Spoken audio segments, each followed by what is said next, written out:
They were having thoughts like that because things were getting so bad and it was so dark. And then out of nowhere, it was surreal. There was talk of this sort of convoy thing.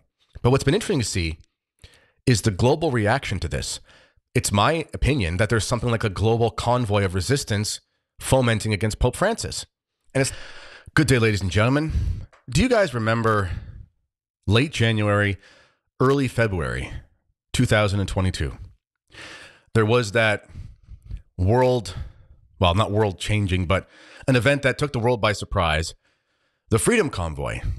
Maybe you remember hundreds and hundreds of trucks, along with thousands of other vehicles, made their way to Ottawa, the capital of my beloved country of Canada. The context of this event was, of course, the fact that there were encroaching vaccine mandates that were getting more and more severe, making it more and more difficult for Canadians who were unvaccinated, like myself, to live their lives. And I remember that time. I remember that period of the winter of 2021, 2022, before the convoy took place.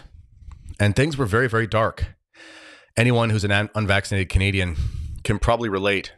I mean, you think you can't go into a movie theater, you can't go into a arena, you can't go to the gym, you can't go to a restaurant. Those things don't necessarily seem like the biggest deal in the world. But when you started adding up all the places you couldn't do, you realized that, you didn't have any of the normal liberties that you had. And it really cut down on a lot of things you could do. And there was this growing sentiment of resentment in Canada, to the point where there were articles coming out in massive newspapers, big national publications about the unvaccinated, talking about us in terrible ways and stuff. And it ruined families. It made a big rift in my family. It was a very dark time. And it was so dark. I remember, this sounds crazy now because we're so far out of it, but anyone who was going through this can relate. I remember at one point, legitimately, I was worried that the vaccination status was going to be attached to things like social services, the things you access, your healthcare, whatever, because there was talk of that.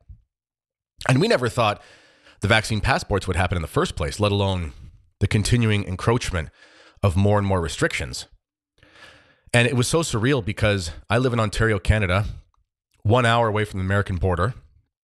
And even in Michigan, with that witch of a lady who runs that state, very blue government there.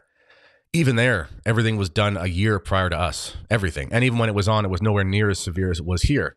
So even blue states in the United States were not as severe as what we consider a conservative province in Ontario. And I remember at one point being so worried about what was going to happen that I actually mapped out a route where I knew where I could get across the border with my family if we had to escape. And it sounds crazy now, but that was what was happening. And those were the types of things you ask any unvaccinated person in Canada during that time, and they were having thoughts like that because things were getting so bad and it was so dark. And then out of nowhere, it was surreal. There was talk of this sort of convoy thing. And I thought to myself, well, okay, they've done protests before, but hold on a second. It's not just, some people are going to go to Parliament with some picket signs or something like that. It was like thousands of truckers, tens of thousands of people with them. I mean, these convoys were like 40 kilometers long coming across the country. And it was a surreal moment in Canadian history. And of course, it did have an effect. It really did change the course of the restrictions in Canada. The politicians won't admit it, but swiftly, within about 2 or 3 weeks, basically every province in the country was completely open. Mask mandates were gone, vaccine mandates were gone, and so on and so forth. But there was one thing that sparked the whole backlash. Because this stuff had been going on before. I mean, there were 1,000 things. And those of us who were awake to what was going on, we knew it was wrong since day one. And the thing we were waiting for people to wake up. We were waiting for those who we would consider conservative or commonsensical to just sort of wake up and smell the roses, as they say. But it just didn't happen. And it seemed hopeless. But there was one thing that they did that sent everyone over the edge. And it's when they put the mandate on the truckers. The truckers who were supposed to be the heroes because everything was closed and they were, transporting everything back and forth. They never got a day off. Their job's hard enough to begin with. And all of a sudden, even though it was something like 90% of truckers were vaccinated and only a few percent were going to be infected from the cross-border problems. The thing is that it was the principle of the thing.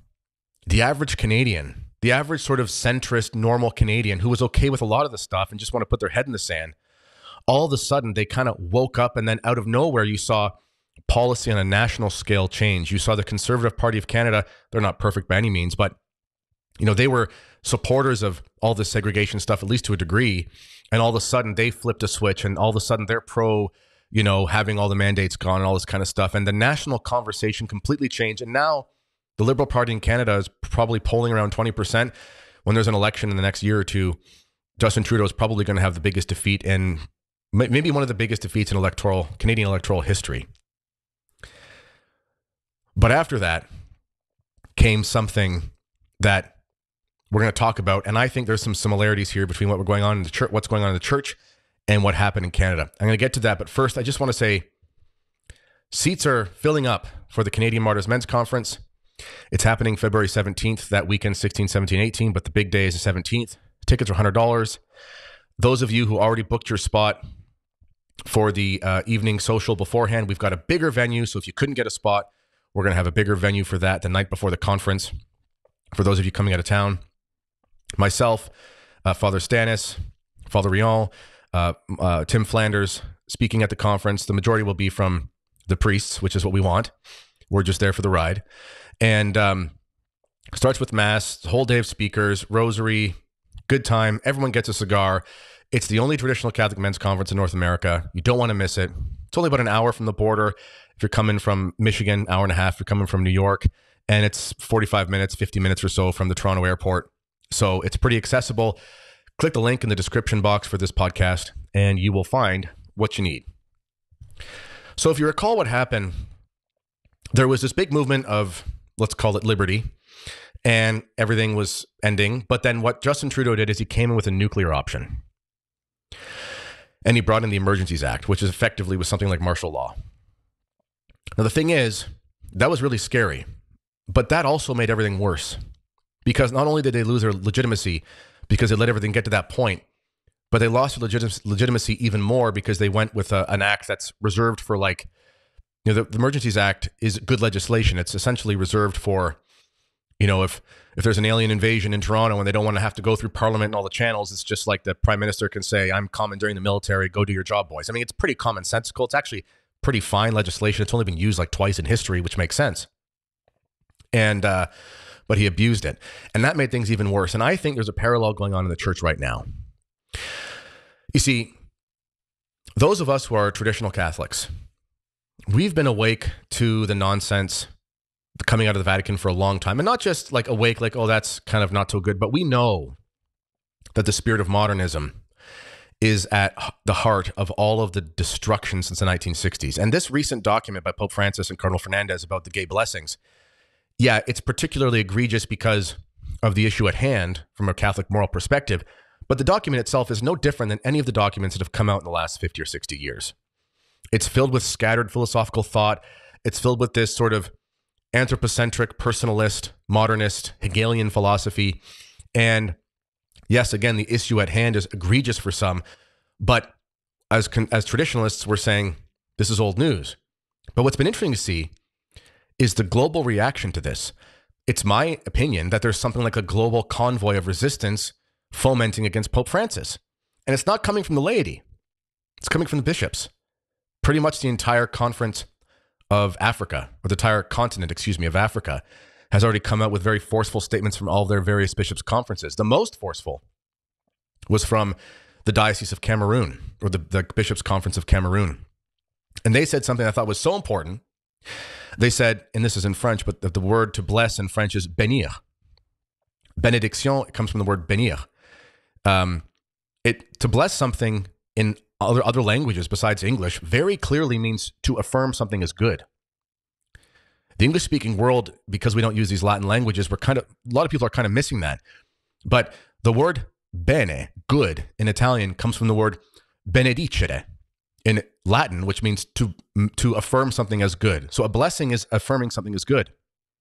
And all these places in the world are realizing it's impossible to give a blessing to what has been proposed by the Vatican, because that is linguistically an affirmation of what is good. The confraternity of priests in England, many of them have come out and said the exact same thing. The Ukrainian Catholic Church in the Ukraine came out, and their primate or patriarch or whatever he's called, he came out and said the exact same thing. Poland came out and said the exact same thing. What we're seeing right now is an unprecedented global response against Pope Francis. And here is what I think is going to happen. You see, when the convoy stuff started in Canada, it was a line too far for all the sort of milquetoast, middle-of-the-road conservatives. Maybe they didn't like it, they didn't agree with it, but they didn't think it was time to take up arms, metaphorically. But then when they went too far, they started asking questions. And now, what's hilarious, things that you would get kicked out of the Conservative Party for saying a year and a half ago or 2 years ago, they're now regular talking points on behalf of conservative politicians in Parliament. You know, they're talking about injuries and all these kind of things that you just couldn't even talk about on YouTube. I mean, now you can, basically. You couldn't even bring it up. Because what happened? When you push someone over their line and they start asking questions, they don't stop with one question. They want to know, why did we get where we are? And that's what I think is happening in the world right now. I'm not being too hopeful because I do think there's going to be some massive tyranny to come. And I'll explain why. But what I think is happening is, here's the thing. Once you throw that first punch, you're now in the fight. Once these bishops' conferences have come out with their forceful statements against the Holy Father, against his directives, they're now in the fight. And they have two options. They can keep fighting, which means they're going to have to continue with their resistance because there's going to be pushback, or they can retreat. But I don't think they will. I really don't think they will. And once you start pushing back against these things, now you start asking questions more and more about the problem that undergirds this entire crisis in the church. And when you go to the root of it, it is the modernist philosophical outlook, the intellectual disease that, even though things are not technically heretical in many cases, sometimes they are, but they're not technically heretical, what you realize is that the result of, if you were to follow the logic of that document, is it would lead to de facto an apostasy. And that's what this recent document from the Vatican is showing people. And I think you're going to see many so-called conservative Catholics kind of get their heads out of the sand and realize to themselves, this problem is much deeper than this recent document. This problem is much deeper than Amoris Laetitia. This problem is much deeper than the change to the catechism on the death penalty. And I think you're going to see people start connecting those dots. And if you do go to a traditional chapel, I imagine that your chapel is going to continue to swell more and more, kind of like it did during COVID. But what I think is going to happen in the immediate is the following. You see, if you go back to that example of the Freedom Convoy, there was this massive movement against the overreach. And the only thing that Justin Trudeau, he's very much a communist. He rules Canada like Pope Francis rules the church. The only thing that he could do was go nuclear. And I think that's what Pope Francis is probably going to do. Because, listen, I pray for the Holy Father. I have no malice towards the Holy Father. But there's enough literature. You know, you read Henry Seyer's work, for example, Henry Sear, however you pronounce it. There's enough literature. There's enough history now to know that Pope Francis rules in a very iron-fisted way. He's very much a totalitarian in the way that he runs the church. Just ask Bishop Strickland and others. Unless Pope Francis has a massive conversion, I think he's going to react very harshly. And I think you're going to see some very radical tantruming coming out of the Vatican, which is going to cause the crisis to become even deeper. But ultimately, what that's going to do is it's going to cause more and more people to wake up to what's going on, just like the Freedom Convoy did. You know, the funny thing is, a lot of people in Canada didn't support the Freedom Convoy per se, but they were more angry at the government for letting it get to the point for doing something so unreasonable. They kept asking themselves, why wouldn't you just drop those silly mandates that didn't exist until 2 weeks ago if we didn't need them till now? That sort of thing. And then after the Emergencies Act inquiry was done, technically what the Prime Minister did wasn't illegal as per the courts, but even the recommendations for the courts was that this should never happen again. This was used wrongly, and this was not a good use of this, even if it's not technically illegal on paper. And the government in Canada has lost its legitimacy more and more and more, to the point now where it's pretty much, it's common parlance for people to basically say they think Justin Trudeau is a joke and they can't wait till he's gone forever. I think something similar is going to happen with Pope Francis. I think after Christmas, after more and more bishops' conferences come out, now it's basically all of Africa, it's Poland, it's Ukraine, it's the priests of England, it's growing more and more every day. I think what you're going to see is you're going to see Pope Francis react in a very tyrannical way, which is probably going to come with something even more egregious. And when that happens, it's going to cause de facto schisms within the church. I mean, what is he going to say to the Africans? You have to do what I've told you? Is he going to excommunicate every diocese in Africa? Like, is that going to happen? If it does, I mean, we know this is ridiculous. Are we in a position where we have some sort of Great Western Schism? I don't know. But I just wanted to draw those parallels here because it feels to me like, things have been very dark under Pope Francis, and things get increasingly more and more dark, especially when he brought in this new head of the doctrine of the dicastery for the faith, or dicastery for the doctrine of the faith, Cardinal Fernandez, and so on and so forth. Things just keep getting worse and worse and worse. And the natural course of events is that Pope Francis will essentially put in the mechanisms to completely destroy the church. But just like with what happened in Canada, it got too far. And then what actually happened was a complete pushback and a reversal of the trajectory of the country as a whole. I think that's what's happening. I think we're going to have a new pope relatively soon. I personally think Pope Francis is going to die pretty soon. He's not very healthy. Apparently, he has a massive problem with blood pressure and things like that, with his temper. This is, not just me gossiping. This is what the Vaticanistas have said over the years. I wouldn't be surprised if he's furious right now. He's in his late 80s. He's had many surgeries. I wouldn't be surprised if he doesn't get the chance to do something tyrannical, because he might die of not a broken heart, but something like that. I think something like that is going to happen. And because of that, I think that the next pope we're going to have is probably going to be an African pope. I think the next pope we're going to have is going to be very conservative.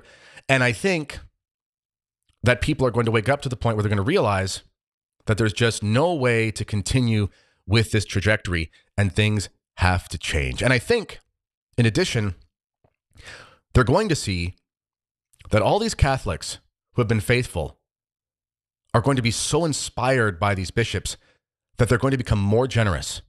They're going to get more vocations. They're going to be more, they're going to have more liberality with their money, and money talks. And that's going to be a sign where these bishops are going to say to themselves, we are never going down that path again. And I think they're going to be emboldened to be stronger and stronger and stronger. And I think those who've reacted in a very weak-kneed way, I think they're going to become obscure and lose their respect more and more and more, especially with Bishop Barron, for example. Bishop Barron's response was basically, there's nothing wrong with this. This is fine. It's okay, blah, blah, blah.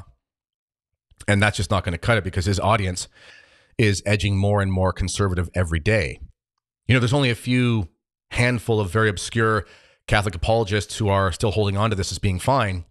And the mainstream conservative Catholic apologists of EWTN and places like that, they're sounding more and more like traditionalists with every waking moment.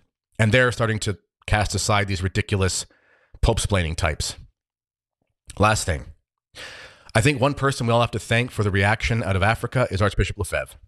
And I say this because Archbishop Lefebvre was the apostolic delegate in charge of French-speaking Africa for about 30 years.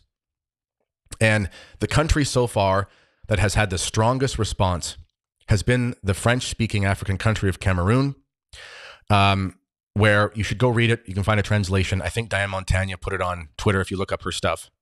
And their response was very, very strong, stronger than the other African countries. Some of the other African countries, they were much more diplomatic with sort of saying the document was okay here and there, but they just won't do this because that's not part of the African culture. But the Cameroonian document was very fire and brimstone. It was, this is not possible. This will not happen. This is egregious. This will never happen in our country. We are rejecting this. And I think we have Archbishop Lefebvre in many ways to thank for this, because those French-speaking Africans who have inherited a Catholic faith in places that he laid the groundwork in, because he was there till about the 60s. It's kind of one of the only places on earth where, even though it's not perfect, there are problems in Africa.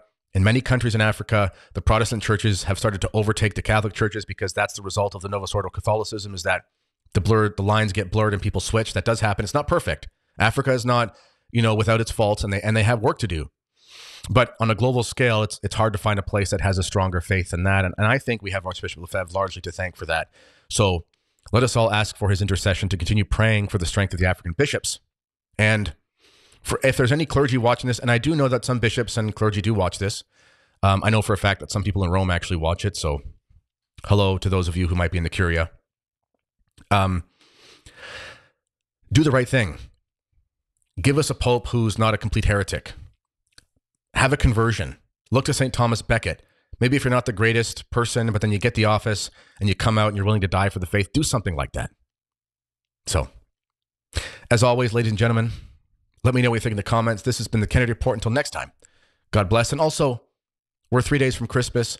I'm wishing you a very merry early Christmas, and I hope you have a blessed new year.